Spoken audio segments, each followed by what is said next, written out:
खुलुमबाय रायजोफोर दिनैनि गोदान भिडिअ बयखौ बरायबाय दासिमनि माखासे खौरांफोर लानानै फैदों नोंथांमोना भिडिअखौ जोबजासिम नायलांदो आरो भिडिअखौ मोजां मोनोब्ला अन्नानै मोनसे लाइक खालामदो आरो चेनेलाव गोदानै फैदोंब्ला सानफ्रोमबोनि खौरां लानो थाखाय चेनेलखौ साबस्क्राइब खालामनानै बेल आइकनखौबो अलाव होनानै लादो। अब्ला दासिमनि खौरांफोरा बिटिसिआव ना हमनाय ना फाननायफोरखौ दासान्दि गोख्रों नोजोरजों थिखानाय समसिम जाहाथे नाफोरखौ हमा बिनि थाखाय बिटिसि फिसारि डेभेलपमेन्ट बिफाना गोख्रों खामानि मावनायखौ नुनो मोनगासिनो। आयेन बायदियै 1 एप्रिलनिफ्राय 15 जुलाइ समसिम नाफोरखौ हमनो मोना। बे समनि गेजेराव नानि उदैयाव बिदै थायो। बे समावनो जुदि नाफोरखौ हमोब्ला लासै लासै नानि जोलैया जोबलांगोन। बेखौ नोजोर बोनानै बिटिसिआव ना बिफाना गोख्रों खामानि मावगासिनो।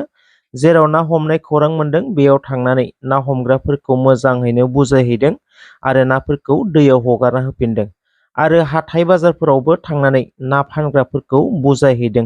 बिनि अनगायैबो जेराव ना थाग्रा ओनसोलफोराव बेनार पस्टार लागायदों आरो आखाइ आखाइ सांग्रांथि बिलाइबो राननानै होनाय जादों होनना फोरमायदों क'क्राझार जिल्ला फिसारि डेभेलपमेन्ट अफिसारआ। सांग्रांथि होसेयावबो मानियाब्ला गोख्रों आयेननि राहाफोर लानाय जागोन होननानैबो बुंदों बिथांमोना। बोथोर बिगियाना माखासे जिल्लाफोराव रेड एलार्ट फोसावनायखौ नुनो मोनदों।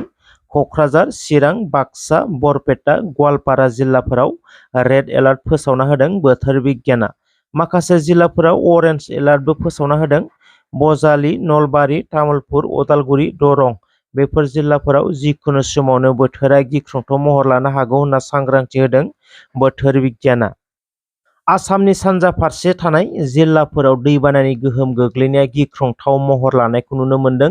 सुबुं माहारिनि अनगायैबो गोबां जिब जुनारफोरा थानो थाखाय जायगा नागिरनानै काजिरङा हाग्रामानिफ्राय गामि ओनसोलाव फैनानै जानाय आदार नागिरै नागिरै गामि गामि थाबायथिंफैदों काजिरङानि गान्दाफ्रा। मख'नो गोनांदि मानसिया जेरै गावनि न' बां नागारनानै गुबुन थावनियाव रिलिफ केम्पफोराव थानो गोनां जादों, काजिरङा हाग्रामानि जिब जुनारफोराबो दान्दिसे गसंना थानो थाखाय बोरि जायगा नागिरना मोनै थासारि सोमजिदों। जेराव काजिरङा हाग्रामाया गोबां बाहागोआनो दै लोमजोबनायाव जिब जुनारफोरनि थाखाय जानाय आदारनिबो आंखाल जादों। जाउनाव गामियाव फैनानै आश्रय नागिरदों काजिरङानि गान्दा आरो गोबां जिब जुनारफोरा आरो दै लोमनानै माखासे जुनारफोरा गोबां थैगासिनो दं होननानैबो खौरां मोननाय जादों। नगाव जिल्ला जख्लाबन्दा आरो कलियाबरआव दुंहाव थासारि सोमजिनायखौ नुनो मोनदों। मिनिस्टार केशव महन्तनि सायाव गोख्रों अजद सिखारदों कलियाबर आरो जख्लाबन्दानि रायजो राजाफोरा। कलियाबरनि हात्तिमारा माथावरिया बायफ्लंनानै कलियाबर आरो जख्लाबन्दा ओनसोलाव 20 निफ्राय 25 गामिफोरा दैबानाजों लोमफबनानै गिख्रंथाव थासारि सोमजिनायखौ नुनो मोनदों। मन्त्रि केशव महन्तनि समावनो थांनाय 2017 मायथाइयाव हात्तिमारा माथावरिया बायफ्लंनानै 20 निबो गोबां गामिफोरा दैबानाजों लोमफबजोबदोंमोन। फिन 2024 मायथाइ मन्त्रि केशव महन्तनि आमोलावनो आरोबाव हात्तिमारा माथावरिया बायफ्लंनानै 25 निबो बांसिन गामिफोरा गिख्रंथाव दैबानाजों मोगा मोगि जानो गोनां जादों। खनले खनले माथावरिया बायफ्लंनानै रोजा रोजा रायजो राजाया मानो निदानाव सैनांदों बिनि थाखाय मन्त्रि केशव महन्तनि सायाव गोख्रों सोंखारिनाया सिखारदों। गोबां अखा हानायनि जाउनाव ब्रह्मपुत्रआ उसिफबनानै कलं दैमायाव उसिफावदों। जाउनाव हात्तिमारा सुइस गेटजों दैया थांख'हायैयाव सुइस गेटनि सेरजों माथावरिया गिख्रंथावै बायफ्लंदों। जाउनाव ओनसोलाव रोजा रोजा सुबुंफोरा हालाय हाफाय निदाननि सम साग्लोबदों। थांनाय 21 मेयाव सिमेन्ट सापरियाव जार्मान बारियाव बुलि बाथौ आरो बिबार बाथौनि गेजेराव सोमजिनाय जाथायखौ लानानै दुलाराय गुदि बाथौ गौथुमा धेमाजि जिल्ला सिमेन्ट सापरियाव बर'नि माखासे आफादफोरखौ लाफानानै एबसु, बर' थुनलाइ आफाद, इउबिपिअ, आबुफ आरो गोबां आफादफोरखौ लाफानानै गोजोनै सावरायलायनायनि गेजेरजों बाथौआरिनि गेजेराव सोमजिनाय जेंनाखौ बोस्रांनाय जायो होनना फोरमायदों बाथौ गौथुमा। खौरां बिजोङाव अजद दैखांनाय फुंबिलि बसुमतारिया गावनि गोरोन्थिनि थाखाय निमाहा बिनायखौबो नुनो मोनदों। पर्बतजरायाव गोबां जौगानायनि खामानि मावनो बिथांखि लानायनि बाथ्राफोरखौ फोरमायदों बिटिआरनि इएम राकेश ब्रह्मआ। मख'नो गोनांदि पर्बतजरायाव सारिसर बिलोखौ लाफानानै 80 क्ररनि गिदिर मोनसे पार्क बानायनायनि बाथ्रा बुंदों इएम राकेश ब्रह्मआ। गोबाव समनिफ्रायनो जोंनि नैबे पर्बतजरा ओनसोलाव काजिगाव बे ओनसोलाव गोबां माने गोलैसोनाय बे जायगा आरो बेखौनो लानानै जोंनि बिटिआरनि मानगोनां CM प्रमद बर' सारा जोंखौ बुंबाय थायो जे गासिबो EMफ्रानो गावबा गावनि जि केपासिटि दङ बे हिसाबै पर्बत जरानि डेभेलपमेन्टनि सायाव खामानि मावनांगौ आरो बिदिनो आंबो भेटेनारि डिपार्टमेन्टनि जिहेथु आं नायगासिनो दङ बिबान दङ बेनिखायनो आङो गोसोखांनानै जे काजिगावआव मोनसे साब डिभिजनेल भेटेनारि अफिस बेवहाय नांगौ खारन बेवहाय जेथिया अफिसार जगोन अब्ला डाक्टारनि एटेन्डेन्सआ बेयाव मास्ट जागोन VFA बेयाव थागोन आरो गोबां मानसिया बेनिफ्राय सार्भिस मोननो हागोन आरो आं दिनै फैनानै नुनानै आरो गाबखांनाय मोनबावदों बेवहाय डाक्टार थानायनि माने फेसिलिटि गैया आरो जि डिसपेन्सारि दं बेबो बिराद माने पुराना आरो बोरायथारबाय आरो बेखौबो नैबे बोसोराव डेभेलपमेन्ट बे बोसोरावनो जों खामानिखौ मावगोन होननानै आं सानदों आरो गासिबो EMआ बेवहाय फैनानै खामानि मावनायनि गासिबो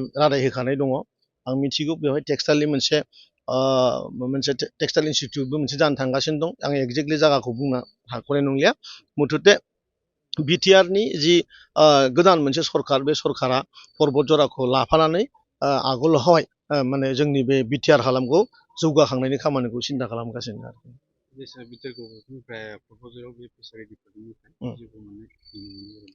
फिसारि डिपार्टमेन्टआ जों अलरेडि दिप्लाय जि माने जोंहा बिलो दङ पर्बत जरायाव बेवहाय 100 कौटिनिबो बारा फैसा लागायनानै बेवहाय मोनसे बेवहाय जिहेतु खाथियावनो जोंनि रुपस्रि एयारपर्ट दङ बेखौ लानानै हगने सेन्ट्रेल गभर्नमेन्टजों रायज्लायगासिनो दङ सरि सारेस्वर दिप्लाय होनफ्लांबाय थ' सारेस्वर बिलोखौ लानानै बहुबार केबिनेटआव खोथा रायलायनाय जादों सेन्ट्रेल मिनिस्ट्रियाव अलरेडि बेनि DPRआ मोननानै दङ 80 क्र'रनि एबाब 80 कौटिनिबो बारा बेवहाय माने पार्क मोनसे जागोन जाहाथे बाहेरा मानसिफ्रा फैनानै बे समायना जि हालाम बे हालामनि जे माने नायथि बे नायथिखौ मोनदांनो हागोन आरो बेखौ मानगोनां प्रमद बर'आ गावनि गोसो बिखा आरो गावनि माने मेलेमाव सोहाबथारनानै खामानि मावदों बे खोथाखौ आं पर्बत जरा रायजोनो फोरमायनानै होनो हायो